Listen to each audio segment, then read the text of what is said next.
सच के साथ। नमस्कार, सिटी वाराणसी लाइव में आप सभी का स्वागत है। मैं हूं ममता चौरसिया। आइए नजर डालते हैं आज की हेडलाइंस पर।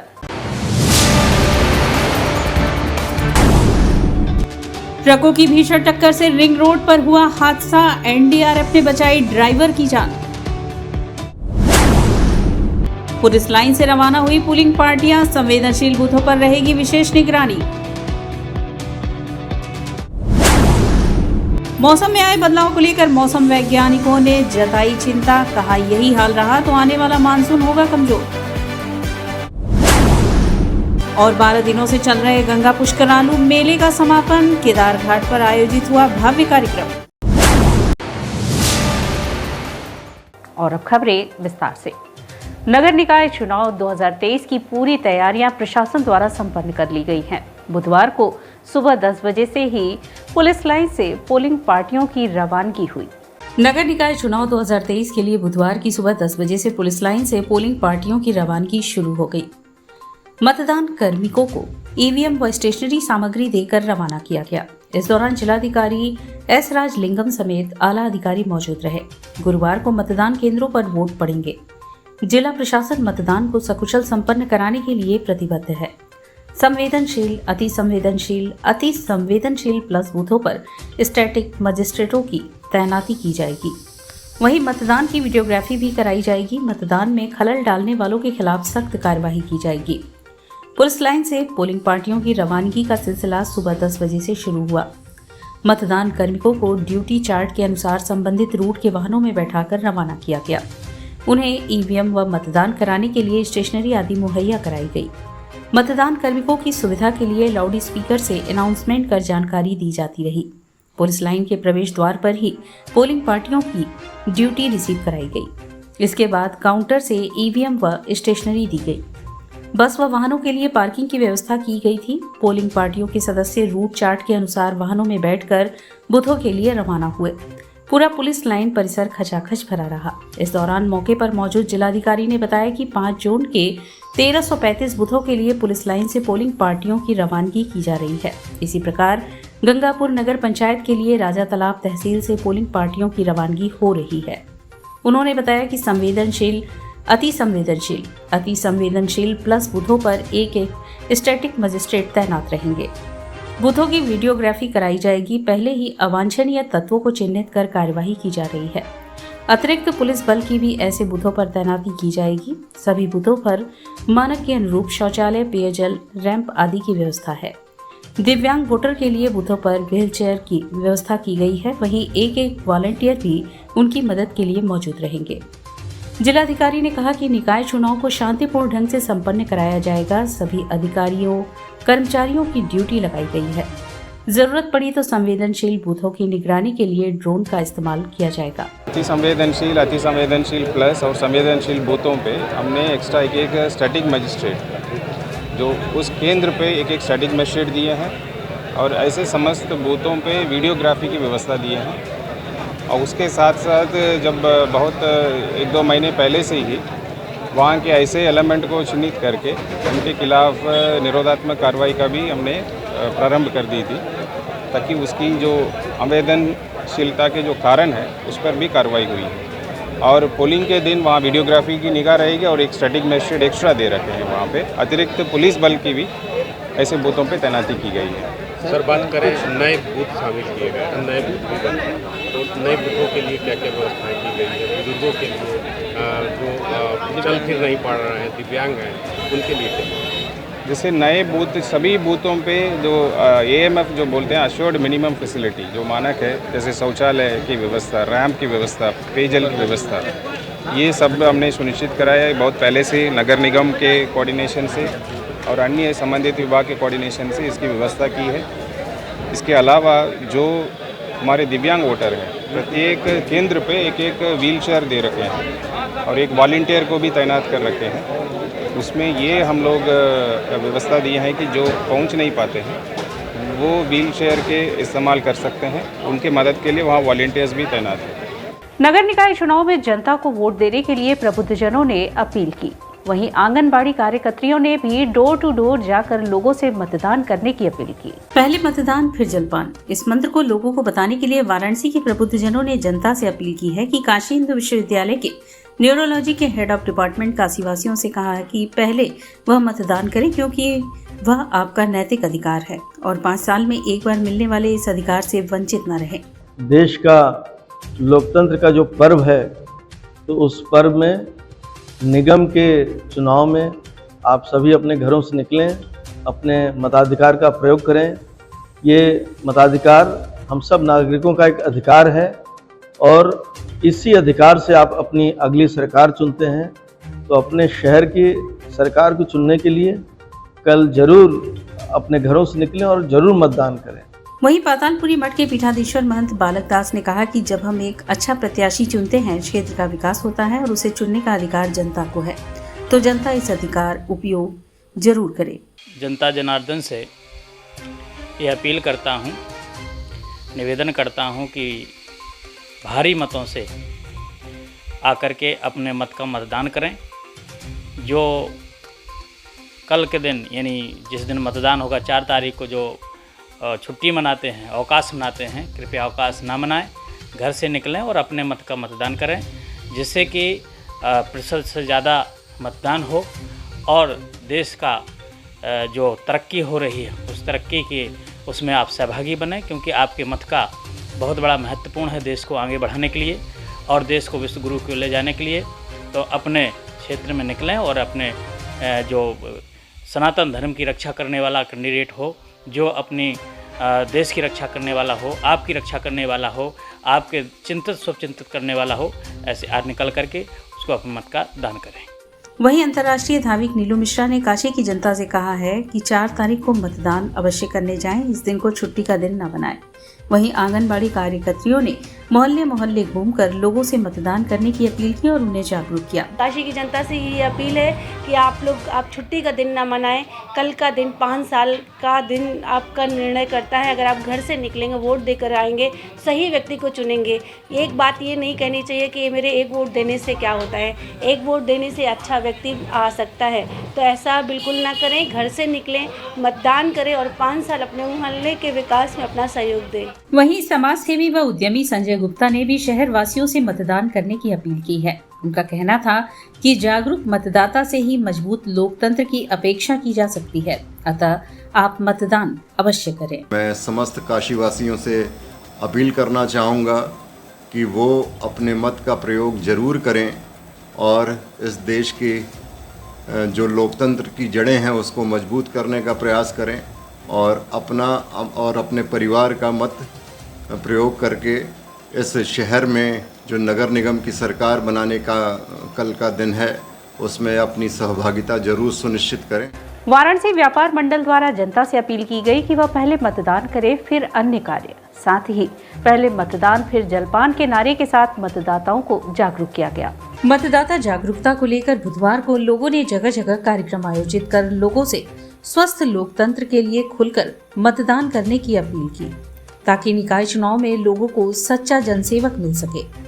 वाराणसी व्यापार मंडल की ओर से भी मैदागिन चौराहे पर व्यापार मंडल के अध्यक्ष अजीत सिंह बग्गा के नेतृत्व में मानव श्रृंखला बनाकर मतदान हेतु लोगों से अपील की गई। साथ ही पहले मतदान फिर जलपान के नारे के साथ मतदाताओं को जागरूक किया गया। इस अभियान में बड़ी संख्या में व्यापारी बंधु शामिल रहे। पोस्टर बैनर लेके लोगों को जागरूक करेंगे कि आप लोग जलपान के पहले मतदान करें और राष्ट्रहित में मतदान करें, अधिक से अधिक मतदान करें ताकि सही कैंडिडेट सही लोग उसमें आ सकें। इसी जागरूकता के लिए हम लोगों ने पंपलेट भी बनाए हैं और पोस्टर भी लिए हैं और राष्ट्र का झंडा। किस तरह से जागरूक करेंगे जनता को? रोक के बताएंगे और यहाँ से नारा लगाते हुए पहले मतदान फिर जलपान ऐसे करके नारे। नगर निकाय चुनाव के लिए स्वामी हरसेवानंद पब्लिक स्कूल के विद्यार्थियों द्वारा मतदाता जागरूकता रैली निकाली गई। स्वामी हरसेवानंद पब्लिक स्कूल की जगतगंज शाखा के विद्यार्थियों द्वारा नगर निकाय चुनाव के मद्देनजर मतदाता जागरूकता रैली निकाली गई। कक्षा 4 से कक्षा 7 तक के बच्चों ने लोगों को जागरूक करने का बीड़ा उठाते हुए सड़कों पर निकलकर लोगों से ज्यादा मतदान करने की अपील की। नन्हे मुन्ने बच्चे हाथों में तरह तरह के नारे लिखे तख्तियां जैसे पहले मतदान फिर जलपान, भारत के मतदाता हैं, वोट देना आता है, पहले वोट दो इत्यादि लेकर चल रहे थे। इस मतदान जागरूकता रैली को प्रधानाचार्य रचना अग्रवाल ने हरी झंडी दिखाकर रवाना किया। इस रैली में प्रधानाचार्य रचना अग्रवाल, उप प्रधानाचार्य नमिता सिंह, बीना उपाध्याय, अशोक जायसवाल, रेखा यादव, स्मृति अग्रवाल, लाली कपूर सहित तमाम शिक्षक शिक्षिकाओं के अलावा विद्यालय के समस्त कर्मचारीगण मौजूद रहे। बच्चों की रैली निकालने का उद्देश्य सिर्फ यही है कि वो लोगों को जागरूक करें कि अपने मताधिकार का प्रयोग करें और ज्यादा से ज्यादा संख्या में जाके अपने मतों का प्रयोग करें, जिसमें कि हम एक अच्छी सरकार को बना सकें। तो इसके लिए ये बहुत ज़रूरी है कि आप घर से निकले और समय पे जाके आप अपना 100% वोट दें। और यहाँ वक्त तो चला है एक छोटे से ब्रेक का, मिलते हैं ब्रेक के बाद। वाराणसी लाइव सच के साथ। Facilities of Navneeta Kuvar Public School, quality education, well qualified faculty, dance, vocal, instrumental music, robotics, art and crafts, skating, karate classes, indoor and outdoor activities, use playground for kindergarten and various types of games, math, physics, biology, chemistry lab and smart library, well maintained computer lab and classes, highly secure and GPS track conveyance facilities, educational based activities using technique tools and interesting methods for students. Navneeta Kuvar Public Schools, Swahi near BHU Hyderabad Gate, Varanasi.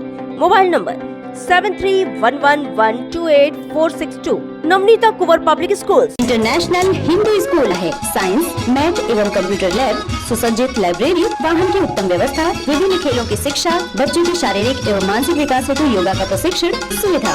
इतना ही नहीं, आपके छोटे बच्चों के लिए एक ऐसी जगह जहां हम देते हैं शिक्षा के साथ साथ मौज मस्ती भरा वातावरण।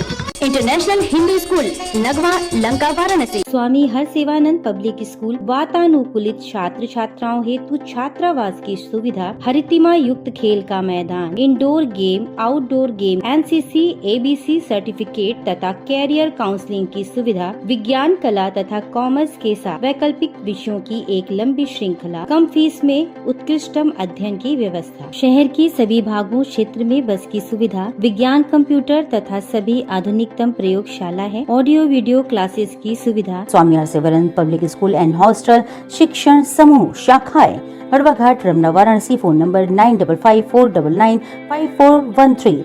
Jagatganj, Varanasi. Phone number 7408457111। Banpurwa, Ramna, Varanasi. Phone number 9554955412। Railway station road, Durg, Sonbhadra. Phone number 7081109710। Marsara, Ghorawal, Sonbhadra. Phone number 955496319495 एवं Swami Harsevanand Mahavidyalaya Churk, Sonbhadra. Phone number 7081109711। Swami Harsevanand public school पाठशाला ही नहीं, संस्कारशाला भी है। I am a student of Jeevandeep Mahavidyalaya. I am proud of Mahavidyalaya for excellent faculty, best support and best infrastructure and best place. I am a student of Jeevandeep Mahavidyalaya. I am proud of Mahavidyalaya for excellent faculty, best support and best infrastructure and best place. I am a student of Jeevandeep Mahavidyalaya. I am proud of Mahavidyalaya for excellent faculty, best support and best infrastructure and best place. Corona virus ने देश में एक बार फिर से रफ्तार पकड़ ली है। ऐसे में जरूरी है कि सभी लोग पूरी एहतियात बरतें। घर से बाहर निकलते समय मास्क का सदैव प्रयोग करें। समय समय पर हाथों को सैनिटाइजर से सैनिटाइज करें। ज्यादा भीड़ भाड़ वाली जगहों में जाने से बचें। 2 गज की दूरी का पालन करें। स्वस्थ रहें, सुरक्षित रहें। जनहित में जारी वाराणसी लाइव। वाराणसी लाइव सच के साथ। और ब्रेक के बाद पुनः आपका स्वागत है। मौसम के मिजाज को देखते हुए मौसम वैज्ञानिक प्रोफेसर ज्ञान प्रकाश सिंह ने बताया कि यह मौसम सुकून तो जरूर देगा, पर इससे आने वाला मानसून कमजोर होगा। काशी हिंदू विश्वविद्यालय से भूभौतिकी विभाग के मौसम वैज्ञानिक प्रोफेसर ज्ञान प्रकाश सिंह ने बताया कि मौसम का मिजाज अभी ऐसा ही बना रहेगा, जिससे लोगों को राहत जरूर महसूस होगी, परंतु यह आगामी दिनों के लिए ठीक नहीं है। अगर मौसम ऐसे ही बना रहा और बारिश होती रही तो बरसात का मौसम आएगा और हल्की फुल्की बारिश होकर निकल जाएगी, जिसके कारण फसलों को नुकसान होने की संभावना ज्यादा है। उन्होंने कहा कि 22-23 के बाद ही मौसम में बार बार परिवर्तन आया है। अप्रैल सेकेंड वीक में हीट वेव चल रहा था, लेकिन इसके बाद भी मौसम में एकाएक परिवर्तन आया और यह कई साल बाद मौसम आया है जो एवरेज टेम्परेचर इतना कम आया है। पहले ऐसा कभी नहीं हुआ। यह मानसून का बुरा प्रभाव हो सकता है। इसलिए अप्रैल और मई का टेम्परेचर काफ़ी होना आवश्यक है, लेकिन इधर कुछ दिनों से हम लोग देख रहे हैं कि मौसम में जो है कि टेम्परेचर काफ़ी कम हो जा रहा है। ये हो क्यों रहा है कि इधर देख रहे हैं कि वेस्टर्न डिस्टर्बेंसेज जो जिसको हम पश्चिमी विक्षोभ कहते हैं वो भी जो है कि डोमिनेंट है, वो आ रहा है। और इधर अरबियन सी के ऊपर भी एक एंटी साइक्लोनिक सर्कुलेशन बना हुआ है, साइक्लोनिक सर्कुलेशन बना हुआ है। ये क्या करता है कि ये मॉइस्चर जो है बे ऑफ बंगाल से जो है कॉन्टिनेंट की तरफ ला रहा है, इंडियन कॉन्टिनेंट की तरफ ला रहा है। और उधर जो है कि WD पश्चिमी विक्षोभ उसके द्वारा भी मॉइस्चर आ रहे हैं, तो दोनों जो कंबाइन हो जा रहे हैं तो कन्वर्जेंस बहुत हाई हो जा रहा है।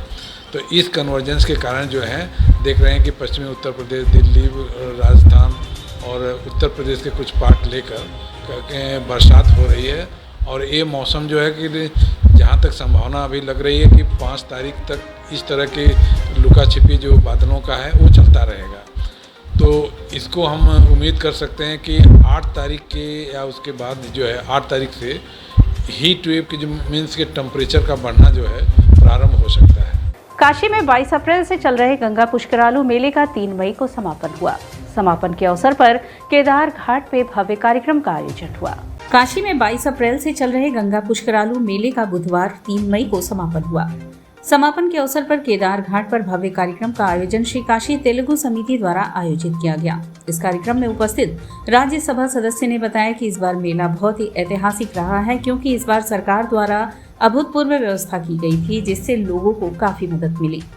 इस अवसर पर श्री काशी तेलुगु समिति के सचिव वीवी सुंदर शास्त्री ने कहा कि 12 दिनों तक चलने वाले इस पुष्कर मेले में तेलुगु भाषी यात्रियों लाखों की संख्या में बनारस आकर गंगा जी में नहाकर पितृ तर्पण करके वापस गए हैं। आज समापन पर केदार घाट पर विभिन्न धार्मिक अनुष्ठान के साथ संगीत का कार्यक्रम आयोजित किया गया है, जिसमें बड़ी संख्या में दक्षिण भारतीय समाज के लोग शामिल हुए। इस अवसर पर समिति के उपाध्यक्ष प्रोफेसर नरसिंह मूर्ति व VS सुब्रमण्यम मणि, सह सचिव द्वय तुलसी गजानन जोशी, डॉक्टर वेणुगोपाल उपस्थित रहे। 12 दिन के समारोह के बाद आज गंगा पुष्करालू जो 12 साल में एक बार मनाते हैं, उनका समापन सभा हो रहा है। जिस प्रकार गंगा पुष्करालू का आयोजन इस बार हुआ है, ये ऐतिहासिक है। कभी भी पिछले कई वर्षों में, कई दशकों में ऐसा कभी उत्साह से नहीं मनाया गया। पूरा सरकार का, राज्य सरकार का सहयोग था इसमें। स्थानीय प्रशासन ने खासकर मेरे आग्रह पर, और मैंने जब ये पूरे संज्ञान में लाया, माननीय प्रधानमंत्री जी के संज्ञान में लाया, प्रधानमंत्री कार्यालय के द्वारा यहाँ जिला प्रशासन को आदेश दिया गया, माननीय मुख्यमंत्री योगी जी के नॉलेज में हमने ये सारे विषय लाए, उनके तरफ से पूरा समर्थन था। तो जो हमारे ज़्यादातर पुष्करालू को गंगा पुष्करालू का सेलिब्रेशन दक्षिण के लोग और खासकर तेलुगु राज्यों के लोग करते हैं, बट लेकिन इस प्रकार जिस प्रकार स्थानीय प्रशासन का समर्थन मिला है, यह अपने स्टेट में भी इतना समर्थन पुष्करालू के लिए नहीं मिलती है। तो इसलिए मैं सबसे पहले माननीय प्रधानमंत्री जी का, नरेंद्र मोदी जी का, माननीय मुख्यमंत्री योगी जी का और जिला प्रशासन का, सबका मैं धन्यवाद देना चाहता हूँ। ये 12 दिन जो तेलुगु प्रदेशों से लाखों संख्या में आए, गंगा में डुबकी लगाए, अपना तर्पण पिंडदान सब किया उन्होंने, बहुत हंसी खुशी करके बहुत ही अच्छी तरह से उन्होंने अपना यात्रा सफल करके जा रहे हैं। इस उपलक्ष्य में आज शाम को समापन समारोह का कार्यक्रम किया गया है, जो गंगा पूजा के साथ वेद मंत्रोच्चार का पूरा रुद्र पारायण किया गया। अभी इसी उपलक्ष्य में संगीत प्रोग्राम का भी कार्यक्रम है, प्रवचन का भी कार्यक्रम है। ये बहुत ही शुभ समय है काशी की, हम लोग के लिए सौभाग्य है जो कि काशी में हम लोग रहते हैं। यहाँ सौभाग्य हम लोग मिला है, जो बाहर से आए हुए अतिथियों का स्वागत करने के लिए, सेवा करने का मौका मिला है। मैं इसके लिए काशी की जनता को, हर लोग को इसके लिए बहुत बहुत धन्यवाद देता हूँ। जो इतना अच्छा कार्यक्रम, लाखों आदमी आने के बावजूद इतना अच्छा उन्होंने स्वागत किया है। एक बहुत अच्छा उन्होंने स्वागत करके सबको बहुत अच्छा सुविधा प्रदान किया है। सभी को बहुत बहुत धन्यवाद। बुधवार की सुबह चांदमारी स्थित रिंग रोड पर दो ट्रकों की आपस में टक्कर हो गई। यह टक्कर इतनी तेज गति से हुई कि दोनों वाहनों का अगला हिस्सा बुरी तरह से क्षतिग्रस्त हो गया। मौके पर एनडीआरएफ की टीम ने तत्परता दिखाते हुए बचाव कार्य शुरू किया। वाराणसी के चांदमारी इलाके में मौजूद रिंग रोड से अक्सर गाड़ियां तेज गति से गुजरती हैं। बुधवार की सुबह दो ट्रकों की चांदमारी रिंग रोड चौराहे पर आपस में भीषण टक्कर हो गई। टक्कर इतनी जोरदार थी कि ट्रकों के ढांचे क्षत विक्षत हो गए। उसी समय एनडीआरएफ की टीम रोजाना की तरह सुबह की पीटी के समय दौड़ लगाते हुए उप कमांडेंट प्रेम कुमार पासवान के नेतृत्व में रिंग रोड के नजदीक से गुजर रही थी। जैसे ही उन्होंने दुर्घटना के बारे में सुना तो तुरंत घटनास्थल की ओर दौड़ लगाकर पहुंच गए। ट्रक के सामने का ढांचा पूरी तरह से टूट गया था और ट्रक का ड्राइवर स्टीयरिंग और फ्रंट बॉडी से दबा हुआ था। एनडीआरएफ की टीम ने घटना की गंभीरता को देखते हुए तत्काल बचाव कार्य शुरू किया और जल्द ही उसे सुरक्षित बाहर निकाल दिया। स्थानीय पुलिस की मौजूदगी में एम्बुलेंस की सहायता से उसे उपचार के लिए दीनदयाल उपाध्याय अस्पताल भेज दिया गया। मौके पर मौजूद लोगों ने एनडीआरएफ के इस मानवीय कार्य की प्रशंसा की और ट्रक ड्राइवर के जीवन को बचाने के लिए आभार व्यक्त किया। मैं अपने साथी रेस्क्यूअर्स के साथ शारीरिक दक्षता प्रशिक्षण के दौरान चांदमारी के नज़दीक रिंग रोड पर लंबी दौड़ का अभ्यास कर रहा था। उसी दौरान रिंग रोड की तरफ से काफ़ी शोर सुनाई दिया। इसके बारे में पता करने पर पाया गया कि दो ट्रकों का आपस में जोरदार भिड़ंत हो गया है। मैंने बिना समय गंवाए अपने साथी रेस्क्यूअर्स के साथ घटनास्थल पर पहुंचा और हमारे बचाव कर्मियों ने ट्रक के अंदर जख्मी हालत में फंसे ड्राइवर, जिसका नाम धर्मेंद्र कुमार है, उसे स्थानीय पुलिस की मौजूदगी में सुरक्षित बाहर निकाला और बचाव कर्मियों के द्वारा उपचार हेतु नजदीकी अस्पताल दीनदयाल अस्पताल में भिजवा दिया गया। बीएचयू सर सुंदरलाल अस्पताल के बाद अब कबीरचौरा स्थित मंडलीय अस्पतालों में मरीजों की सुविधा के लिए 8 बेड का आईसीयू वार्ड बनाया जाएगा। कबीरचौरा स्थित मंडलीय अस्पताल में 8 बेड का आईसीयू बनेगा। बीएचयू के बाद यह पहला सरकारी अस्पताल होगा जहां मरीजों को यह सुविधा मिलेगी। आईसीयू की जगह देखने के लिए मंगलवार को सीडीओ हिमांशु नागपाल और सीएमओ डॉक्टर संदीप चौधरी ने अस्पताल में निरीक्षण किया। गंभीर मरीजों के लिए अभी बीएचयू में ही आईसीयू की सुविधा है। मंडलीय और जिला अस्पताल में आईसीयू की सुविधा न होने से मरीजों को काफी परेशानी होती है। गंभीर मरीजों को रेफर करना पड़ता है। इस समस्या को देखते हुए मंडलीय अस्पताल में 8 बेड का आईसीयू बनाने का निर्णय लिया गया है। सीडीओ और सीएमओ ने इमरजेंसी वार्ड के ऊपर टीकाकरण केंद्र के पास जगह देखी है। मुख्य विकास अधिकारी हिमांशु नागपाल ने निरीक्षण के दौरान अस्पताल में अव्यवस्था और साफ सफाई को लेकर अधिकारियों व कर्मचारियों को जमकर फटकार लगाई। इसके साथ ही सीएमओ को कमियों को दुरुस्त करवाने के निर्देश दिए। सीडीओ जिला मंडलीय अस्पताल व जिला महिला अस्पताल का करीब आधे घंटे तक भ्रमण कर जायजा लिया। साथ ही अस्पताल के टूटे टाइल्सों को जल्द से जल्द दुरुस्त कराने व अव्यवस्था को ठीक करने के निर्देश दिए। डॉक्टर संदीप चौधरी ने बताया कि मंडलीय अस्पताल और महिला चिकित्सालय में हेल्थ एटीएम लगाना था, जिसे चुनाव बाद लगवा दिया जाएगा। इसके साथ चिकित्सालय में खाली पड़े स्थान को उपयोग में लाने पर भी विचार विमर्श किया गया। डॉक्टर संदीप चौधरी ने बताया कि मरीजों को बेहतर सुविधा और अस्पताल के सौंदर्यीकरण को लेकर वार्ता की गई है। माने हमारे मुख्य विकास अधिकारी जी ने सुरक्षा अंदर का भी निश्चित किया।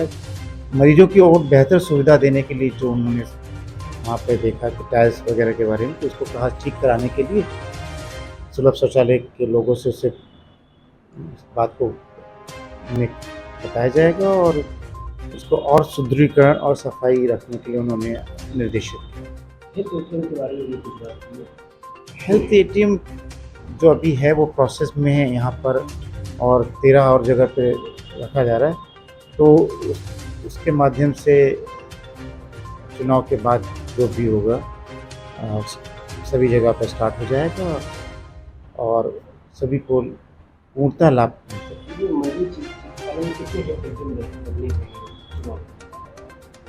एक हेल्थ एटीएम यहाँ पर है, एक महिला चिकित्सालय। और इसी के साथ सिटी वाराणसी लाइव का यह प्रसारण यही समाप्त होता है। ममता चौरसिया को दे इजाजत। नमस्कार।